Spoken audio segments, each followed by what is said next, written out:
పేదరికం ఆ పసిపిల్లలను బడికి దూరం చేసింది. పలకా పలపం పట్టి ఓనమాలు దిద్దాల్సిన వయసులో నిరక్షరాస్యులుగా మిగిలిపోయారు. అలాంటి వారి జీవితాల్లో వెలుగులు నింపేందుకు కృషి చేస్తోందా యువతి. ఓం శాంతి అనే చారిటబుల్ ట్రస్ట్ను స్థాపించి ఎన్నో సేవా కార్యక్రమాలు నిర్వహిస్తోంది. మురికివాడల్లో నివాసం ఉంటున్న పిల్లలకు 13 ట్యూషన్ కేంద్రాలు ఏర్పాటు చేసి ఉచితంగా విద్యను అందించడంతో పాటు ఆహారం, దుస్తులు అందిస్తోంది విజయవాడకు చెందిన శ్రీలక్ష్మి.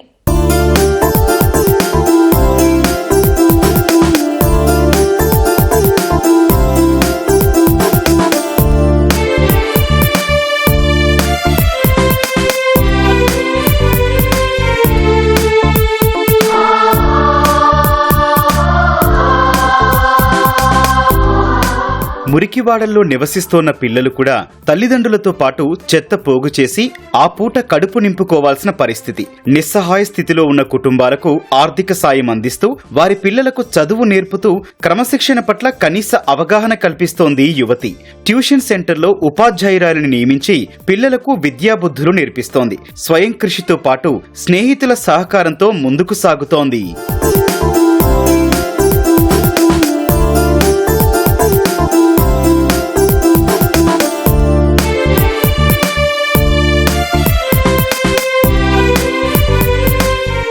ఆహారం వడ్డిస్తోన్న యువతి పేరు శ్రీలక్ష్మి. స్వస్థలం విజయవాడ. అమెరికాలో ఉన్నత విద్య పూర్తి చేసి సీఏగా పనిచేస్తోంది. సమాజానికి తన వంతు ఏదైనా సాయం చేయాలన్న ఆలోచనతో ఓం శాంతి చారిటబుల్ ట్రస్ట్ స్థాపించింది. విజయవాడలో 13 ట్యూషన్ కేంద్రాలు ఏర్పాటు చేసి మురికివాడల్లో చదువుకు దూరమైన పిల్లలకు విద్య, ఆహారం, దుస్తులు వంటి సౌకర్యాలు కల్పిస్తోంది.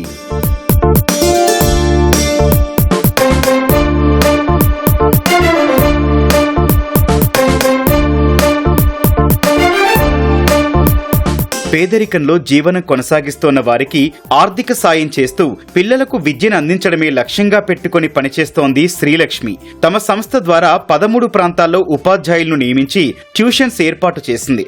మొదట్లో వాళ్ల తల్లిదండ్రులెవరూ తమను నమ్మేవారు కాదని, తెలిసిన వాళ్లలో ఒకరిని ట్యూషన్ టీచర్లుగా నియమించడం ద్వారా ఆ సమస్యను అధిగమించామని చెబుతోంది యువతి.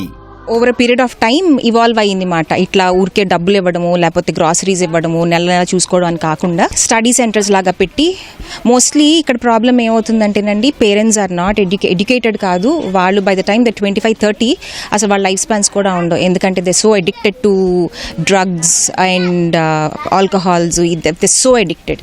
పేరెంట్స్కి లైవ్లీహుడ్ ఉండదు అండ్ ర్యాక్ పికింగ్కి వెళ్తారు మోస్ట్లీ. వాళ్ళతో పాటు పిల్లల్ని పట్టుకెళ్ళిపోతారు. ఎవ్రీబడి నీడ్స్ దట్ డిగ్నిటీ అన్నట్టు పిల్లలకి చదువు చెప్పడాలు, ప్రాపర్గా డ్రెస్ అవ్వడాలు, ఫస్ట్ హైజీనిక్గా ఉండడాలు, అండ్ దెన్ కలిసి మాట తీరు ప్రాపర్గా మాట్లాడాలు, ఇవన్నీ అసలు బయటకు వెళ్లకుండా మెల్లమెల్లగా అంటే వాళ్ళలో వాళ్ళని పిక్ చేసి మనం ట్యూషన్ సెంటర్స్గా పెట్టేసి, ట్యూషన్ సెంటర్ టీచర్స్గా పెట్టేసి, అప్పుడు ఎందుకు అంటే ఒకప్పుడు వెళ్తే కొట్టడానికి కూడా వచ్చారండి.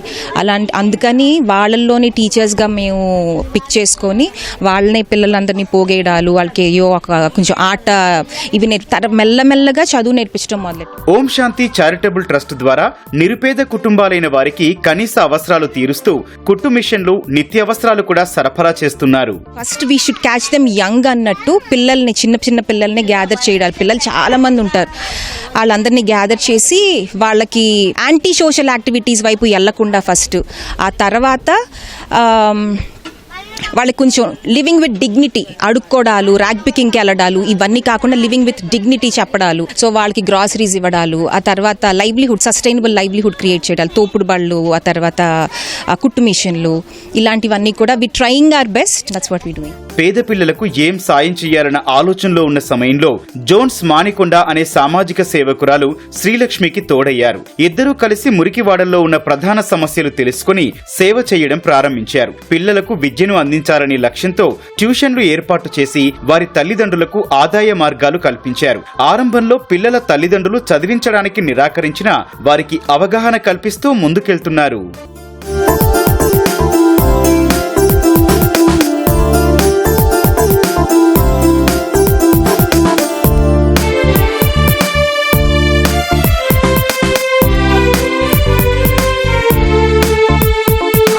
బస్తీ బస్తీల్లోని చాలా మంది తల్లిదండ్రులు పిల్లలను చదివించేందుకు ఆసక్తి చూపించని తరుణంలో వారికి అవగాహన కల్పించి ఆదాయ మార్గాలు చూపిస్తున్నామని చెబుతున్నారు సామాజిక కార్యకర్త జోన్స్ మానికొండ. 2 తెలుగు రాష్ట్రాల్లో 72 ట్యూషన్ కేంద్రాల ద్వారా విద్యను అందిస్తున్నామని తెలిపారు. వీళ్ళల్లో 70% మంది పేరెంట్స్ తమ పిల్లల్ని అసలు ఎడ్యుకేషన్ అనేది మాకు సంబంధించిందే కాదు, చదువు అనేది మాకు కలిసి రాదు అని చిన్నపిల్లల్ని చూసుకునే క్రమంలోనే వాళ్ళ విద్య అనే దాన్ని కోల్పోతున్నారు పిల్లలు. సో అటువంటి వారికి చాలామంది పిల్లలకు కూడా మన ట్యూషన్ సెంటర్స్ మాత్రమే ఒక స్కూల్గా, అంటే షార్ట్ టర్మ్ స్కూల్గా ఒక 2-3 అవర్స్ వాళ్ళు లెర్నింగ్ ఎన్విరాన్మెంట్లో ఉంటున్నారు. మరి చాలామంది పిల్లలు కూడా హై రిస్క్ ఎన్విరాన్మెంట్కి, ఎక్స్‌ప్లాయిటేషన్కి గురవటం అనేది ఈ యొక్క మేము పనిచేసే ప్రాంతాల్లో జరుగుతూ ఉంది. పిల్లల పేరెంట్స్ని కూడా కౌన్సిలింగ్ చేసి వాళ్ళని ఆల్టర్నేటివ్ లైవ్లీహుడ్స్ వాళ్ళకి కల్పించడం, అంటే తోపుడు బళ్ళు కానీ లేదా చిన్న చిన్న చిరు వ్యాపారాలు పెట్టుకోవడానికి వాళ్ళకి సహాయం చేయడం, వాళ్ళని మోటివేట్ చేయడం అనేది జరుగుతుంది. వీరిద్దరూ పిల్లలకు చదువు నేర్పుతూ ఆహారం, దుస్తులు వంటి కనీస అవసరాలు తీరుస్తున్నారని స్థానికులు చెబుతున్నారు. ఇక్కడున్న పిల్లలంతా బడికి వెళ్లి తిరిగి వచ్చేసరికి ట్రస్ట్ వ్యవస్థాపకురాలు ఆహారం సిద్ధంగా చేసి ఉంచుతారని అంటున్నారు. పిల్లలు మేము ఇటే ఈ గుడిసెల్లో ఉండి అల్ట బతుకుతున్నాం. బియ్యం ఎత్తున్నారు, బట్టలు ఎత్తున్నారు, పిల్లలకు అన్నం పెడుతున్నారు. పిల్లలు స్కూల్కి వెళ్ళాలంటే పేరెంట్స్ పంపించరు సార్. ఇక్కడ ఏంటంటే వీళ్ళంతా వేస్ట్ బిక్కులు అవి అమ్ముకోవాలి. నేను వచ్చి పొద్దున్న వీళ్ళు అమ్ముకుని వచ్చేపాటికి వచ్చి నేను స్కూల్కి రెడీ చేసి పిల్లల్ని స్కూల్కి వెళ్ళాలంటే పొద్దున టిఫిన్ కూడా ఉండదు వీళ్ళకి. ఒక్కడికి అట్లా వెళ్ళిపోతారు, స్కూల్లో భోజనం పెడతారు. మళ్ళీ తిరిగి వచ్చేసరికి మేడం గారు ఏదో ఫుడ్, పులిహార అని, కోడిగుడ్డు అని, జావని ఏదో ఒకటి పంపిస్తూనే ఉంటారు. ప్రతిరోజు ఏదో ఒకటి ఉంటానే ఉంటుంది వీళ్ళకి. మరి ఎందుకంటే మరి వీళ్ళల్లో కూడా ఏది ఉండదు వీళ్ళకి. వచ్చేపాటికి పిల్లలు ఆశ పెడతా ఉంటారు, హోంవర్క్ చేసేసాం కానీ పిల్లలు హోంవర్క్ రాపిచ్చేస్తాను, అవన్నీ పెడతాను, తింటారు. మరి ఇంకో ఏంటంటే వర్షం వస్తే సార్ వీళ్ళకి ఎలా ఉంటుందంటే వాటర్ వచ్చేస్తాయి, ఇళ్లలోకి వచ్చేస్తాయి, బట్టలు ఉండవు. వర్షం వచ్చిందంటే 2 రోజుల దాకా వీళ్ళు స్కూల్కి వెళ్ళరండి. ఎందుకంటే బుక్స్ తడిసిపోతాయి, మొత్తం ఇంట్లో వస్తువులన్నీ తడిసిపోతాయి, యూనిఫామ్ ఉండదు. యూనిఫామ్ ఇది ఇడిసిన బట్టల మీద 2 రోజులు 3 రోజులు ఉండిపోతారన్నమాట వీళ్ళు. రానున్న రోజుల్లో అవసరంలో ఉన్న మరింత మందికి తమ సేవా కార్యక్రమాలు విస్తరించడమే లక్ష్యమంటున్నారు శ్రీలక్ష్మి, జోన్స్ మానికొండ.